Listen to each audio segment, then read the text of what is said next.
तो चलिए दोस्तों, हम शुरू करते हैं क्लास। प्रश्न संख्या 22। हमने पिछली क्लास में कथन कारण के प्रश्नों को डिस्कस किया था। आज हम उससे आगे वाले प्रश्नों के बारे में डिस्कस करेंगे। तो चैत्र शुक्ल तृतीया को राजस्थान में गणगौर का त्यौहार अत्यंत हर्ष और उल्लास खुशी के साथ मनाया जाता है। गणगौर का अर्थ है शिव और पार्वती के अटूट प्रेम और स्वाग का प्रतीक है। तो यहाँ पर दोनों सत्य हैं और जो कथन है वो कारण की भी व्याख्या करता है। Question number 23। बेणेश्वर मेले को आदिवासियों का कुंभ कहा जाता है। यह मेला माघ पुण्य को माही सोम जाकम की नदियों के संगम, और संगम कहाँ पर होता है? नौटापरा डूंगरपुर में होता है। तो ये कथन भी सत्य है, अतः आर ए की व्याख्या करता है।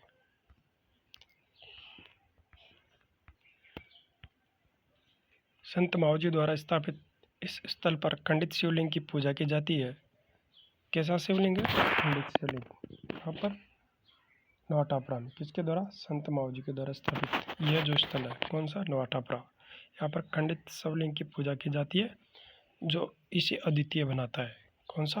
खंडित शिवलिंग। Question number 24। राजस्थान में पिछवाई कला का मुख्य केंद्र नाथ द्वारा राजसमंद है। क्या इसका कारण यह है कि इसमें श्री नाथ जी की मूर्ति के पीछे कपड़े के पर्दे पर श्री कृष्ण की लीलाओं का सजीव चित्रण किया जाता है। इस वजह से राजस्थान में पिछवाई कला का केंद्र नाथ द्वारा है।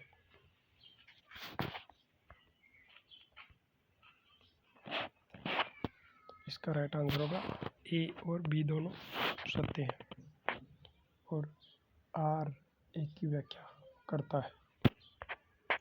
बल्लभ संप्रदाय के मंदिरों में पिछवाइया कला प्रसिद्ध है। Question number 30।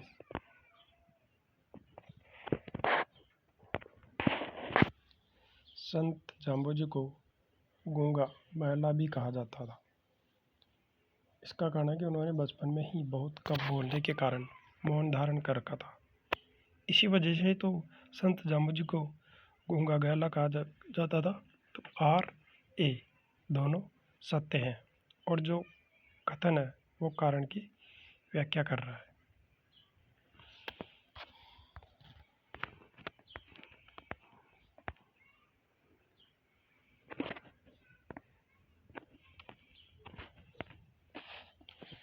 व्याख्या है कि जाम्बोजी बचपन में शांत स्वभाव के थे, लेकिन बाद में उन्होंने समाज सुधार के लिए गहन उपदेश दिए थे। Question number 26। रावणहत्था राजस्थान का एक अत्यंत प्राचीन और लोकप्रिय वाद्य यंत्र है। बाबूजी की फड़ बाजते समय भोपे इस वाद्य यंत्र का प्रयोग करते हैं। किसका? रावणहत्था का। जी हाँ, करते हैं और यह एक प्राचीन लोकप्रिय वाद्य यंत्र भी है। यह भी सत्य है, लेकिन इसका कारण यह नहीं है कि वो प्राचीन है इस वजह से भोपे इसका प्रयोग करते हैं ना। तो ए और आर दोनों सत्य हैं, लेकिन आर ए की व्याख्या नहीं करता है। दोनों कथन व्यक्तिगत रूप से मतलब स्वतंत्र रूप से सही है।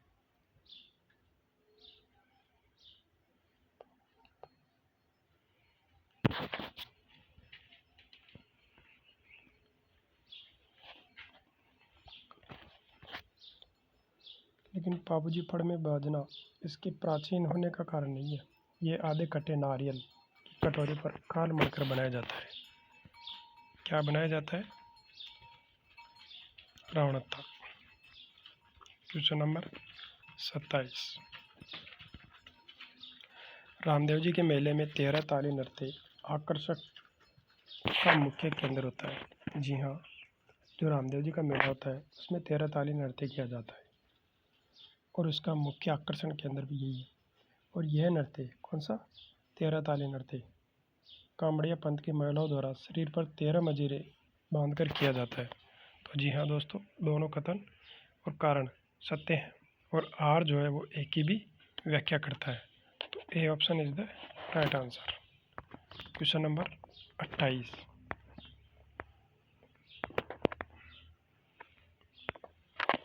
संत दादू दयाल ने सदोकड़ी भाषा का प्रयोग किया है। संत दादू दयाल जो दूदू से संबंधित है, उसने किस भाषा का प्रयोग किया है? सदोकड़ी।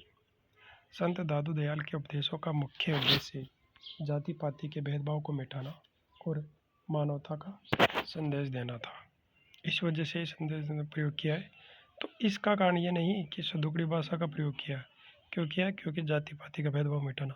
हाँ, उसने प्रयोग किया है और उसका उद्देश्य मानवता को संदेश देना है कि जाति पाति का भेदभाव को कम करे, उन्हें मिटाना था। तो दोनों कथन सत्य है, लेकिन जो कथन है वो कारण की व्याख्या नहीं करता है। तो आर्य की व्याख्या नहीं करता। इसका राइट आंसर होगा बी।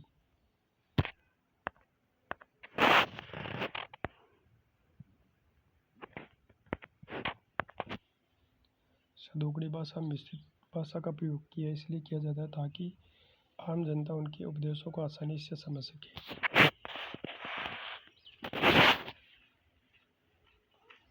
न कि केवल भेदभाव मिटाने के कारण। Question number 29। पाबूजी को लक्ष्मण का अवतार माना जाता है। जो लोक देवता पाबूजी है, उन्हें किसका अवतार माना जाता है? लक्ष्मण का। तो ये कथन सत्य है। किसने? पाबूजी ने गायों की रक्षा के लिए अपने विवाह के फेरे बीच में ही छोड़ दिए थे। तो जो पाबूजी थे उन्होंने गायों की रक्षा की थी, ये भी सत्य है। और जब उनकी विवाह हो रहा था और जब उनकी शादी हो रही थी, तो पाबूजी बीच फेरे में से उठकर ही उन गायों को बचाने के लिए चले गए। तो ये भी सत्य है। लेकिन पाबूजी को लक्ष्मण का अवतार माना जाता है, इसका कारण यह नहीं है कि उन्होंने फेरे बीच में छोड़ दिए थे ना। तो आर और ए दोनों सत्य हैं, लेकिन आर जो है एक की व्याख्या नहीं करता है। तो इसका राइट आंसर होगा बी ऑप्शन, कि ए और आर दोनों सत्य हैं, लेकिन जो आर कारण है वो ए की व्याख्या नहीं करता है। तो B option is the right answer. व्याख्या इनकी लोक देवता अनुसार उन्हें लक्ष्मण का अवतार माना जाता है, लेकिन विवाह के फेरे बीच में छोड़ना उनकी वीरता और वचनबद्धता का प्रतीक है। अवतार होने का वैज्ञानिक कारण नहीं है। क्वेश्चन नंबर 30 का कथन है कि कतरियासर कहाँ पर है? बीकानेर में। जसनाती संप्रदाय का प्रमुख केंद्र है। जो कतरियासर बीकानेर है वो जसनाती संप्रदाय का प्रमुख केंद्र रहा है।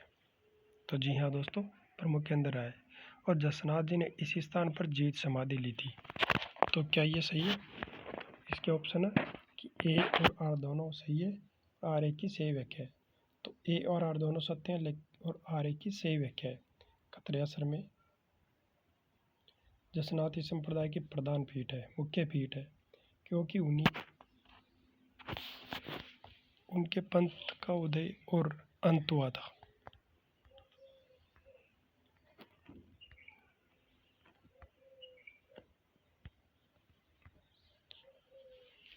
क्वेश्चन 31। संत चरणदास जी ने भारत पर नादिर शाह के आक्रमण की भविष्यवाणी की थी।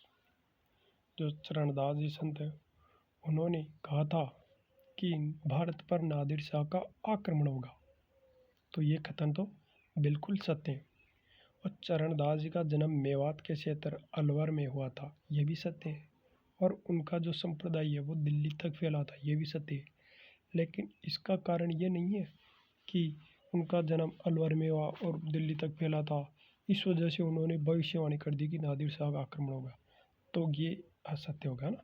तो मतलब ए और आर दोनों तो सत्य है, लेकिन जो इसका कारण है वो सही नहीं है, मतलब व्याख्या नहीं करता है। तो B option is the right answer.